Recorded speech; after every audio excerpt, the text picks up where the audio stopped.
Welcome back. It's now time for Midday Sports. The first set of images from the Jamaica camp at the World Relays in Guangzhou, China, emerged overnight with the competition now less than 3 days away. World Athletics posted photos of the Jamaica team during a training session in the Chinese city. In the photos, Olympic 100-meter silver medalist Kishane Thompson was seen receiving the baton from 2011 world champion Johan Blake. One photo also showed 5-time world champion Shelly Fraser-Price receiving the baton from former Edwin Allen star Tina Clayton, while another showed world champion Sharika Jackson in full flight after receiving the baton. It is however unclear what legs each athlete was running or whether or not the photos were taken from the same practice run. One photo, however, showed Fraser-Price and Jackson standing side by side in separate lanes. Jamaica's men's and women's teams are preparing for qualification in the 4x100 meters, 4x400 meter relays, as well as the mixed 4x400 meter relay at the May 10 to 11 event.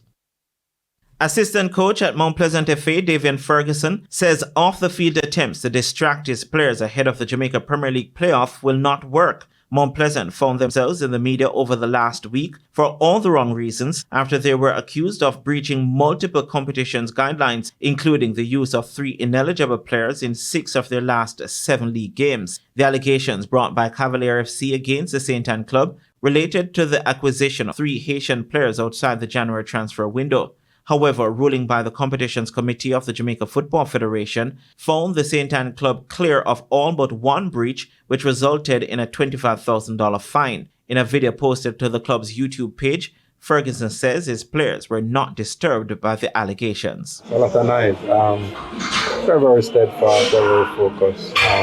We won't be distracted, we won't be disturbed as a group. As a coaching staff, we're very tightly knit. As a playing staff, I think the players are very tight-knit also. So we have a very family-oriented environment. We stick together. And people will try as best as they can to try and disturb the group.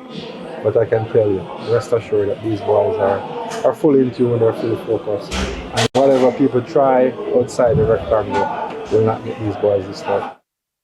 The last place in this season's UEFA Champions League final will be filled today as Arsenal travel to France for their return leg semi-final fixture against Paris Saint-Germain, trailing 1-0. Ousmane Dembele's early goal at the Emirates proved to be the decider in the first leg. Today's game will be live on TVJ and Hits 92 FM with kickoff at 2 p.m. The winner on aggregate will face Inter Milan in the final later this month, after the Italian side defeated Barcelona 4-3 in their second leg fixture on Tuesday to win 7-6 on aggregate. The Jamaica Titans suffered their 4th defeat in 5 games as they lost by 86 runs to the Windward Islands Infernos last evening at the Brian Lara Cricket Academy in Trinidad in the Cricket West Indies Breakout League. Chasing a commanding 212 to win after the Windward's Infernos posted 211 for 6 in their 20 overs, the Jamaicans slipped to 44 for 5 in the first 6 overs, before being eventually bowled out for 125 in 18 overs. Wicketkeeper batsman Deethmar Anderson with 35 and team captain Ramal Lewis 25 were the chief scores for the Titans. Finally, the Golden State Warriors' win against the Minnesota Timberwolves in the second round of the NBA playoffs was soured by a hamstring injury to Steph Curry. The 37-year-old came off before halftime in Game 1 of the series after pulling up during the Warriors' 99-88 win.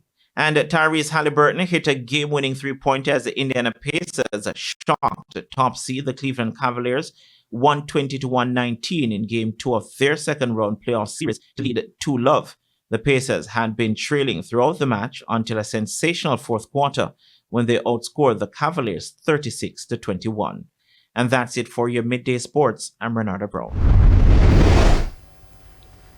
And that's the Midday News. I'm Amoy Harriet. Join us at 7 for Primetime News. On behalf of the news, sports, and production teams, pleasant viewing.